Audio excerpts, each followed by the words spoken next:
All right, let's go ahead and start looking at these warm-up problems. First things first, what happens when we get some really big numbers sometimes? Like, for example, 325, 112. It's going to be hard to do that prime factorization method. So this is an example where I might want to know my squared values. So like 1 squared is 1, 2 squared is 4, 3 squared is 9, 4 squared is 16, 5 squared is 25. I think having this knowledge is going to help me better solve some of these problems. So for right now, I'm just going to go up to 10 squared. But sometimes when I'm looking at these types of problems, for example, like 50, square root of 50, I can say, look for the largest possible square in it. So for example, I would start right here at 49 and work my way back down these lists. Like, just 50 divided by 49, is that a whole number? No, it's not. 50 divided by 36, is that a whole number? No, it's not. 50 divided by 25, yeah, that is a whole number. That's going to be 2. So technically I have square root of 25 and square root of 2. And I know square root of 25 is 5. So I can do this as 5 root 2. Alright, that might be a good way to help us solve these problems quickly. If I start with problem number 2 here, square root of 80, I'd start right here and work my way down. So it's to 64 divided by 80, no. 49, no. 36, no. 25, no. 16, yes. So it turns out that 16 times 5 is 80, and square root of 16 is 4. So I get 4 root 5.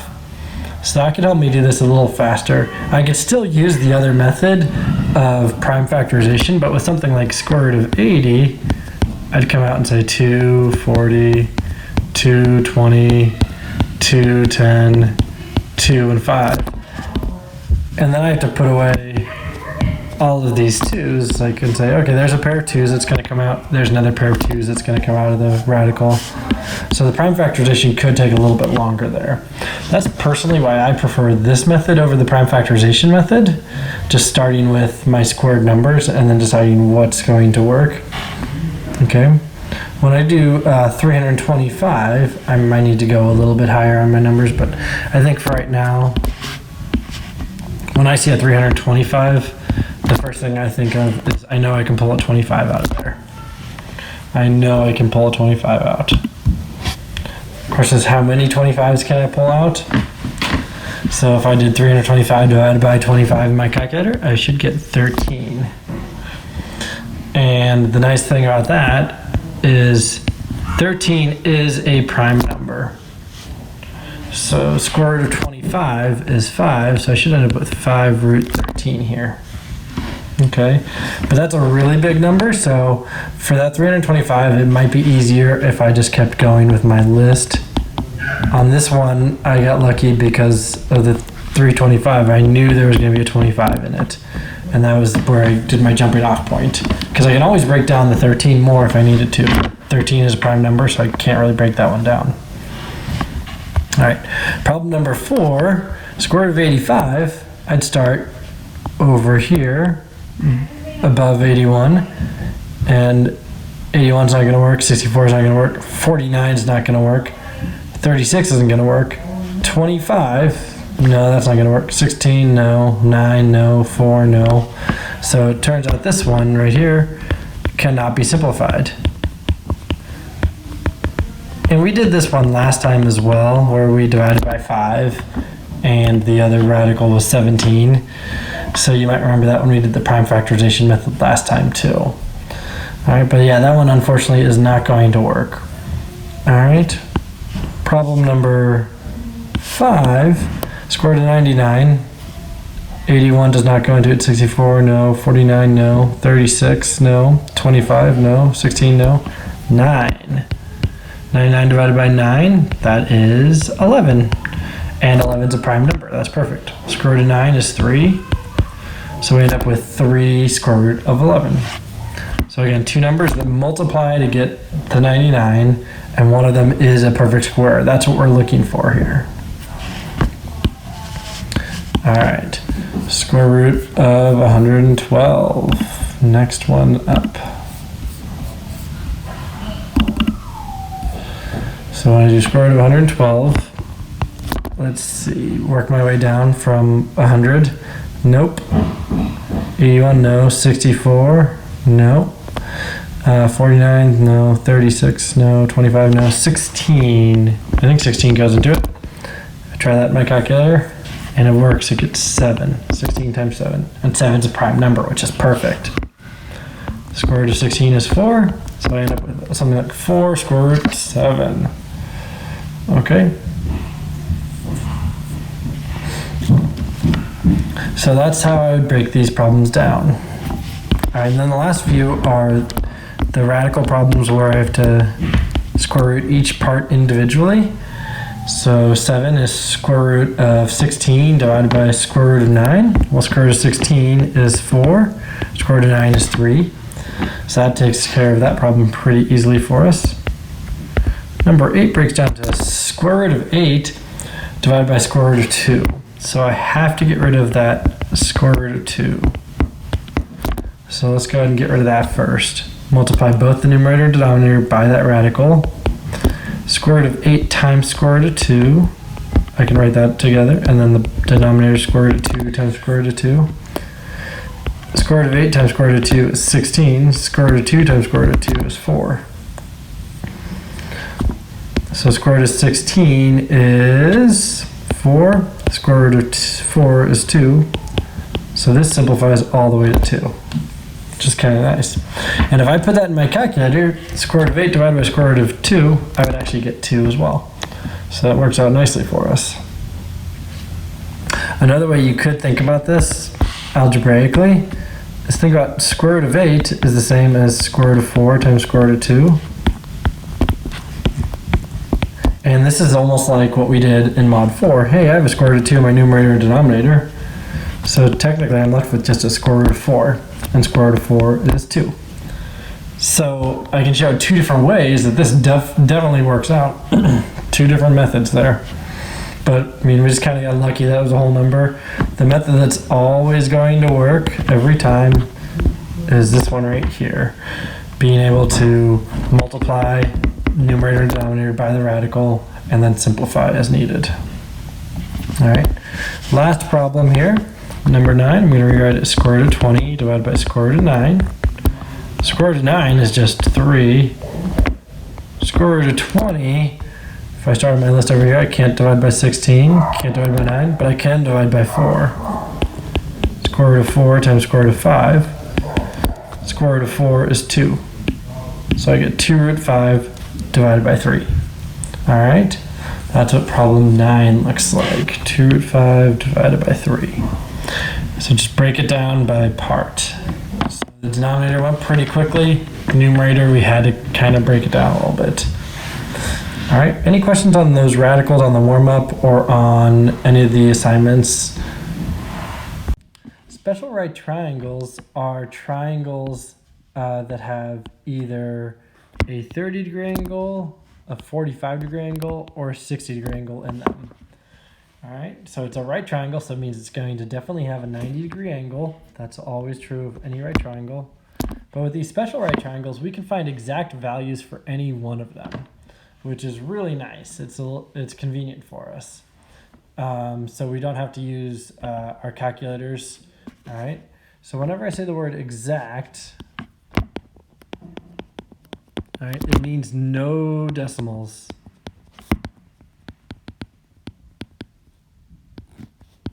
All right, radicals, okay, no decimals.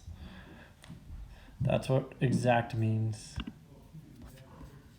So the whole idea here is we're trying to get radical answers, simplified radical answers for these types of problems. All right. What we do typically with these types of problems is we use what's called angle theta. So it's a Greek letter, but it's pronounced theta, Theta. ETA. Okay.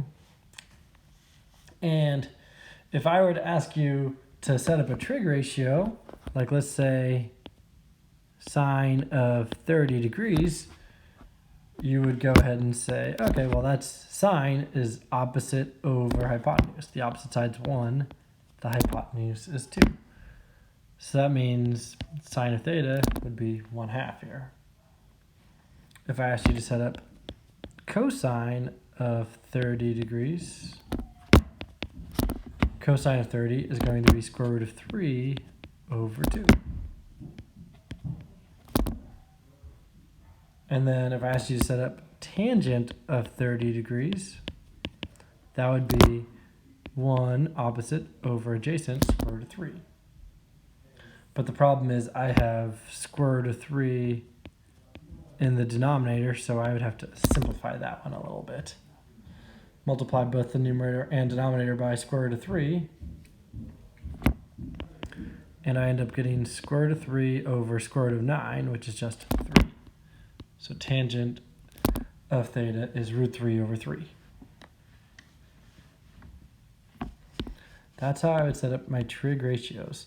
And that means for any triangle, if I'm trying to set up ratios, I can use these ratios to help me identify the triangle. What's true for every triangle is the short side, which is opposite the 30-degree angle, is always going to be half the length of the hypotenuse, every single triangle. All right. The long side is always going to be square root 3 times the length of the short side, every 30, 60, 90 triangle. All right, now for a 45-degree angle,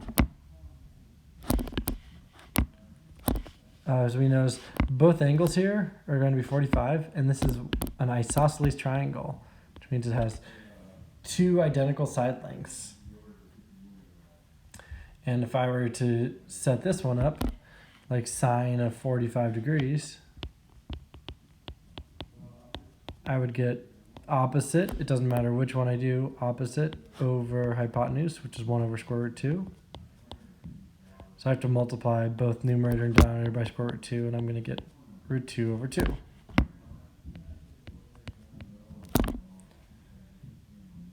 If I did cosine of 45 degrees, I actually end up getting that exact same thing.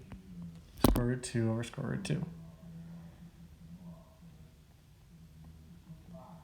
If I did tangent of 45 degrees, I'm going to get 1 divided by 1, so that's just 1.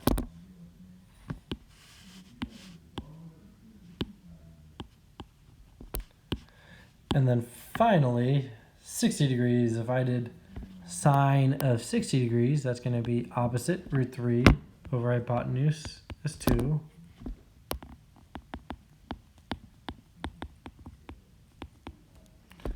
If I did cosine of 60 degrees,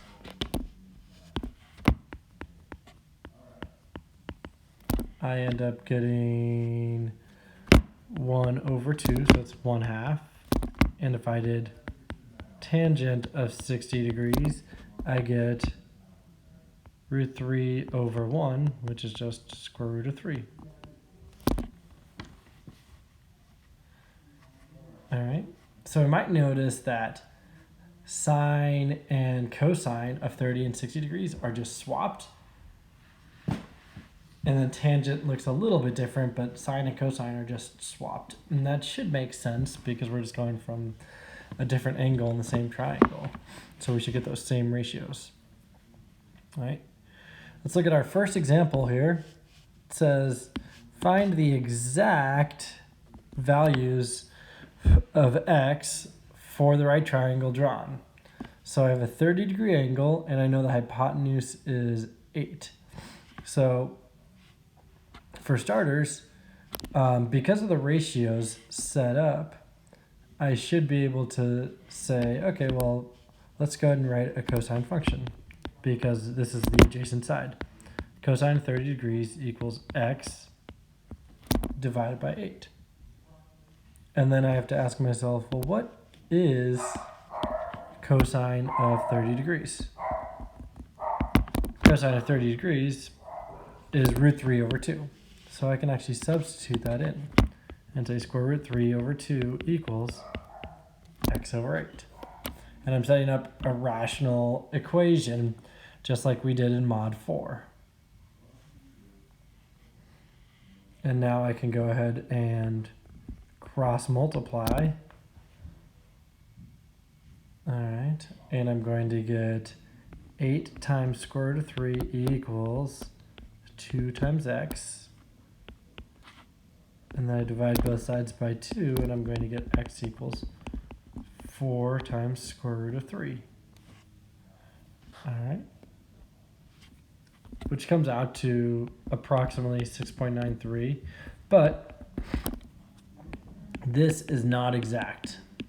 So I don't want you to use that. Your exact answer, 4 square root 3. That's what you need to use.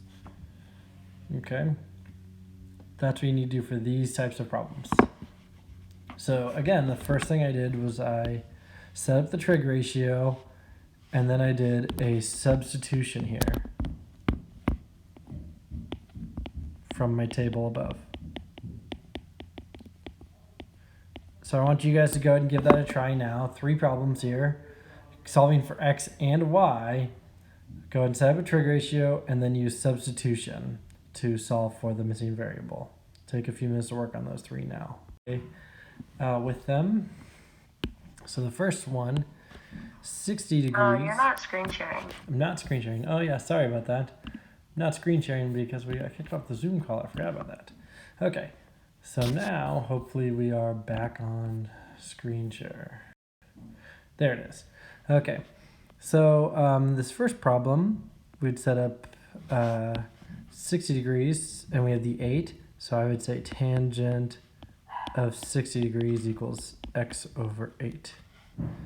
Tangent of 60 is square root of 3. And then I'm going to multiply both sides by 8 to get rid of that denominator of a fraction. So I get 8 root 3 equals x.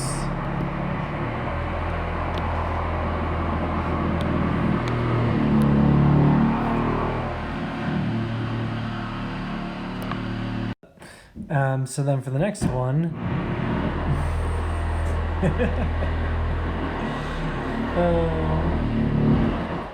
we would start with the y, and we could say cosine of 60 degrees equals 8 over y, and cosine of 60 happens to be 1/2.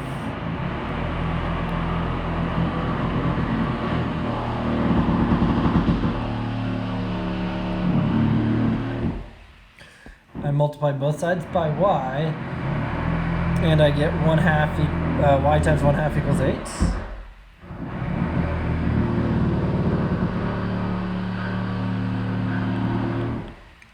And then I multiply both sides by 2, and I get y equals 16. That's what's going on there with problem 1. Okay, problem 2, 45-degree angle. So I can say sine of 45 degrees equals y over root 21. Well, it's going to be root 2 over 2 equals y over root 21.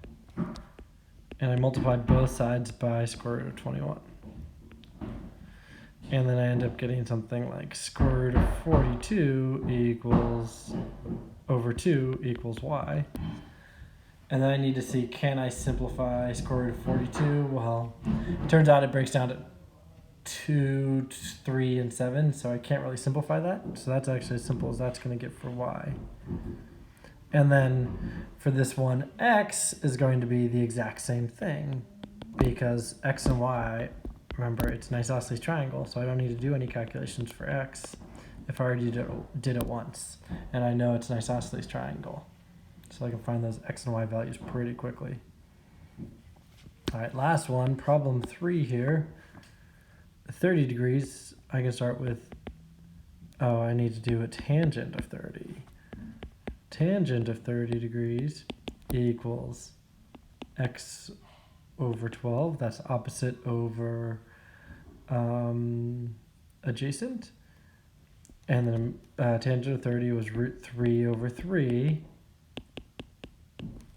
and I multiply both sides by 12.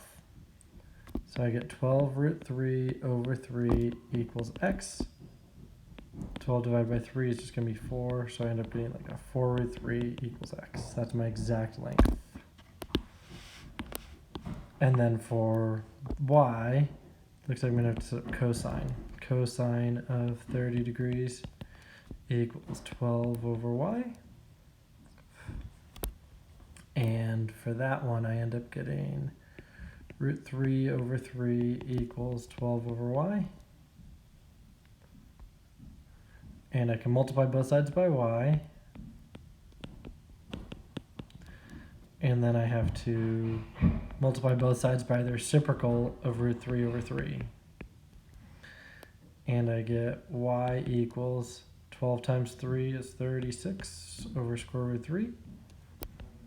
And then because I have a square root 3 in the denominator of the fraction, that's kind of annoying and I have to get rid of it.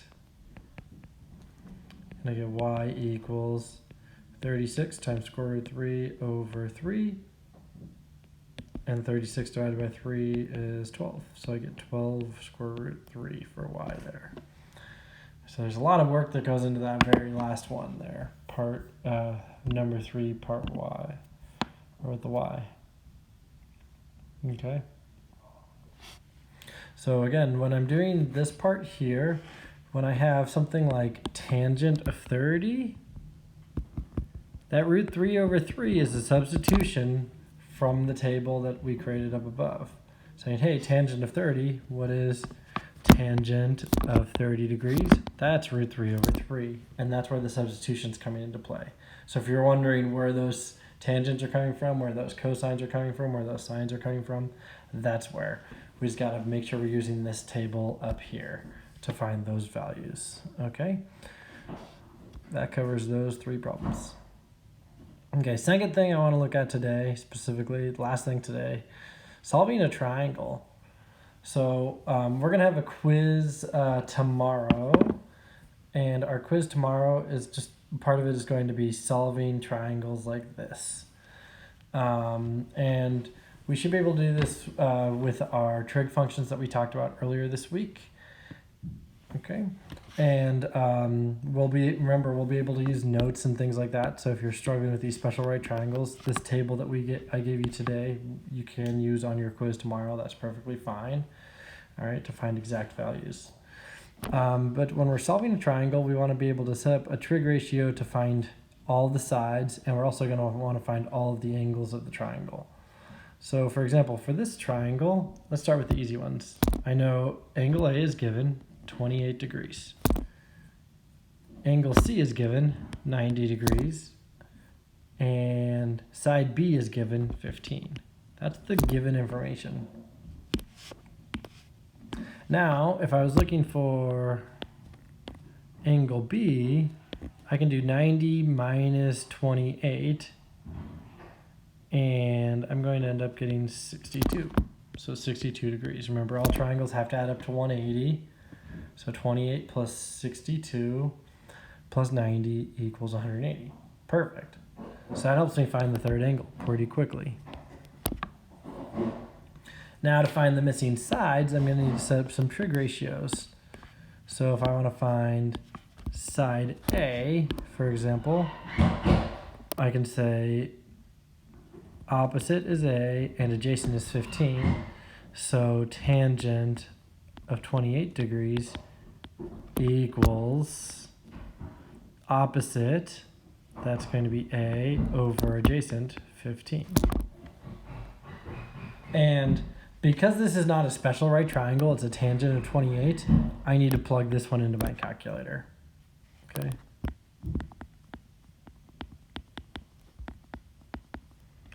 All right. So if it were a special right triangle, and I could use the tangent button, I would do that. But let's see. First, I want to get A by itself. I'll multiply both sides by 15. So I get 15 times tangent of 28 degrees equals A. And now I want to just plug this into my calculator and solve for A. and side length A comes out to approximately 7.98. So that's what I'll put up here, 7.98. And then last but certainly not least, we'll look for side length C. And this one looks like it's going to be best set up with a cosine function. Cosine of 28. I'm always using the information that was given to me, because if I use new information, like if I use the 7.98 now, I could have a rounding error when I'm looking for the last side. So I want to try and use information that was already given to me. So I get 15 over C there. Multiply both sides by C. I get C times cosine of 28 degrees equals 15. Divide both sides by cosine of 28. And I get C equals 15 divided by cosine of 28 degrees. And I'm going to put that into my calculator. And I get C equals 16.99.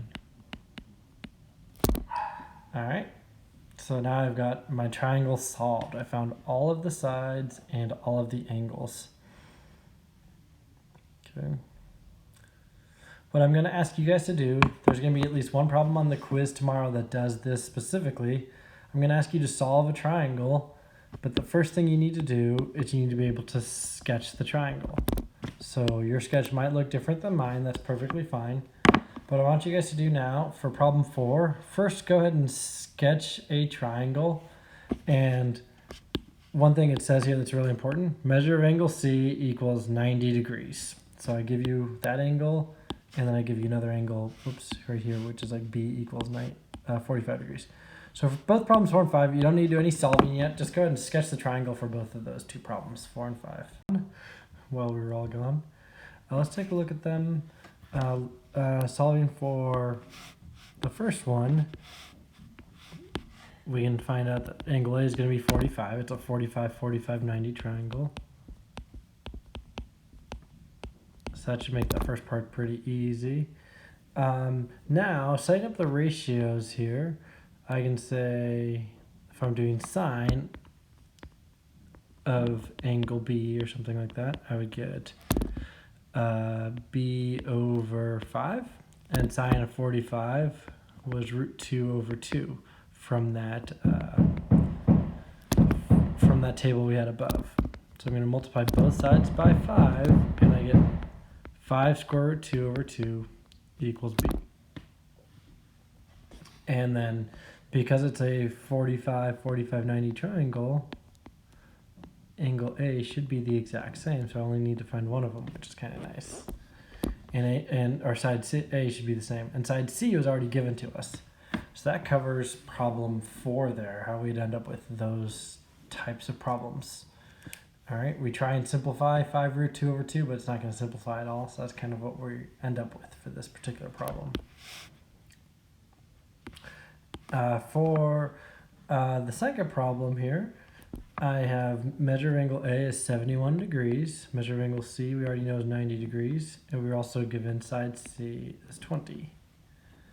Finding measure of angle B, I can say 90 minus 71. And I get 19. So measure of angle B would be 19 degrees. Now if I did sine of angle A, which is 71 degrees, I'm going to get side A over 20. And if I did cosine of 71 degrees, I'm going to get side B over 20.